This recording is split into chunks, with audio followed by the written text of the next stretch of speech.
During the 6th Annual Culture Shift Awards brunch, Carnegie Hall was honored for their long history of music education and social impact.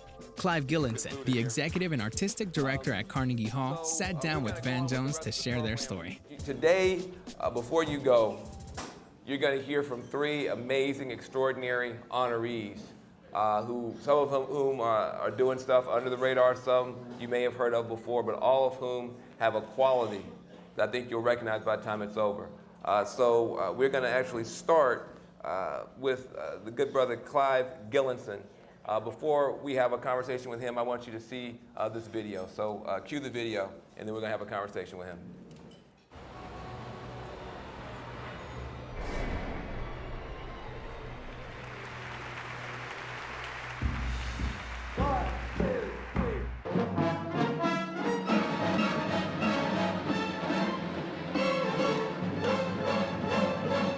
We're New York City kids from different schools coming together with the common bond that we love music. Music is a joyous thing. Just to see a room full of people with the same passion is just incredible. Living a life I love. Loving the life I live. Never be back. Never be back. Never be back. Never be back in the street. Never be back in the streets. To write something in a jail cell. What is this? And then to have them play it, it's really an honor. It's always proud for us to share what we do. Carnegie Hall has put so much into us, into these programs. I feel like it would be disrespectful not to put that much back out. Wishes and dreams always will. The Lullaby Project helps women with creating their own song for their child. You are my all. A young woman who has written this for her child, and then she gives me the honor of being able to give voice to it. It makes you feel good. I feel a little bit like an artist.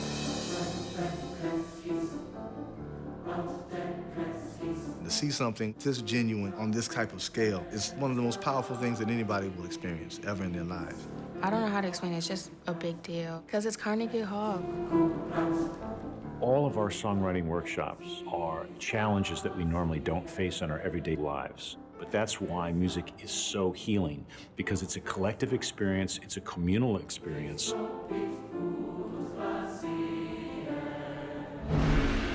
And it's a way that we can share something very intimate and deep and spiritual with each other, even if we're total strangers.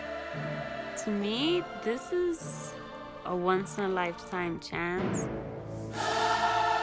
It's something you put all your energy and your heart into. I think it's gonna be life-changing for me.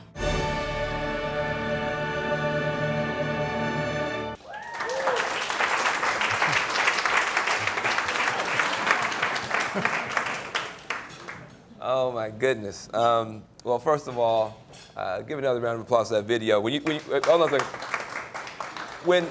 When they said they were going to show a video from Carnegie Hall, I was like, okay, this is going to take some serious effort on my part, because you know, think about Carnegie Hall when I was growing up.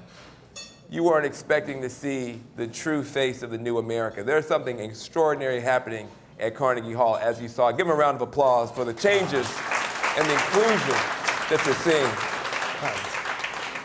So look, I'll hit this part and then we'll have a conversation. So look, Clive Gillinson is the executive director. He's the artist of Carnegie Hall. He's got his finger on the pulse of the next generation of talent, and he's been willing to make the changes in his tenure there to open that institution up, so you can see these kinds of young people, the new face of the new artists for America. And what we just wanted to do, first of all, is just to honor you and celebrate you for having the courage and the wisdom and the vision to continue to expand what's possible artistically inside those 4 walls, to bring whole new generations, whole new communities inside those 4 walls, and to change what's happening there. But you're weird. I mean, that's a good place to start. Help us understand why you're bringing this kind of spirit and this type of inclusion to an institution that has not always been so welcoming. Well, I think my whole view on the arts is they are something that should be shared with everybody. The reason I ended up in America, in New York, was because of Carnegie Hall. To me, it is the greatest music institution in the world, and that means it has the greatest possibility of transforming people's lives. And I think for all of us, the challenge is not how exciting it is to be there, but how can we use every bit of the power of Carnegie Hall to change society, change the society we live in. And I think that's what the thrill is every day for all. I mean, there's a lot of us from Carnegie Hall here. It's the thrill of us, for all of us, every day waking up, knowing that we're able to do that. And there's lots of different ways we do that. Yeah. So listen, first of all, you have this whole new generation, new talent, completely different problems, completely different perspectives. I saw every color in the Skittles bag,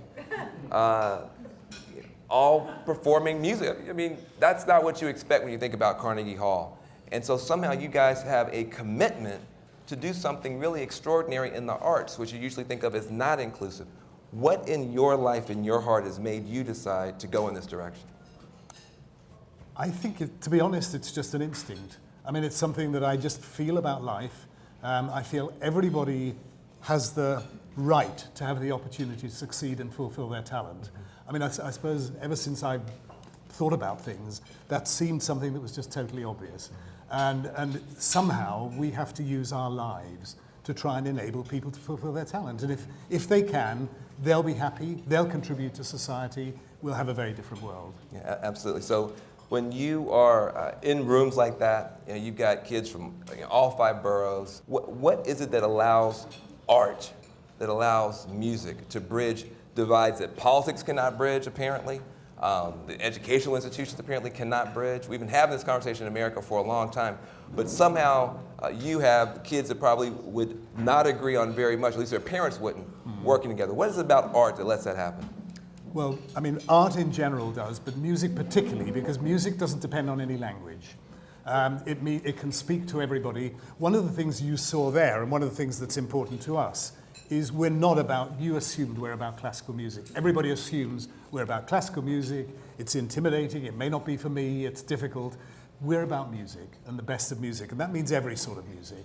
And when you look at our education work, the kids we're working with don't know which is classical music and which is jazz and which is world music, because we're just teaching them about music. And we don't want any barriers. I mean, we feel it's really important that they should engage with music. And I think what it does is it's a fundamental part not only of fulfilling people's ability to express themselves, but it has all sorts of other dimensions. I mean, you need a tremendous amount of discipline, creativity, entrepreneurial skills. It brings out a lot of that. And all of our education work, we're engaging with the kids. They're helping to compose music, they're writing poetry, they are working as partners in creativity. Just like you saw the scene as well from Sing Sing, where we've been doing work in the prisons. Just the same thing. I mean, the prisoners, the inmates we work with them. It requires very specially and highly skilled musicians to develop this sort of work. It's very challenging, but what they're doing is they're enabling the inmates both to create poetry that is around their own lives and their own problems and the challenges and all the things they have to face. And then we work together with them, and they are part of developing the music that they perform. And for them, that is transformational, and it is for kids in the same way. Okay, look, I'm just confused. Were you in prison? Are you just light-skinned? Are you a brother? Well, I was born in Bangalore, but apart from So you ain't been to prison. Look, we're all brothers. I agree with you on that. But let me, yes. So you haven't been to prison. You're not from the United States. You're not a person of color. Somehow, for some reason, though, you've taken all these artistic and professional risks to include all these people who are so different, and you found this universal language of music. Why? I suppose music's been the most inspiring thing. It's driven my life. It's been the most inspiring thing in my life. I think the things that make your life special, you want everybody else to share. Well, first of all, I think we should give you a round of applause. We will have no idea. Yeah, another round of applause.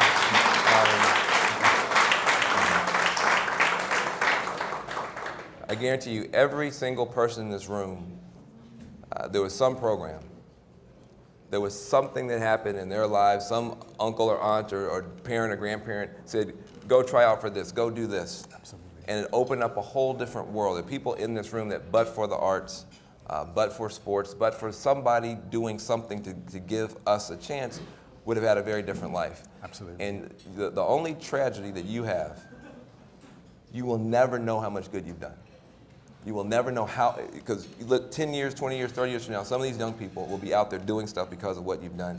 And that's why we wanted to honor you. Please give him another round of applause for his great work. Well, thank you. Really, really extraordinary stuff.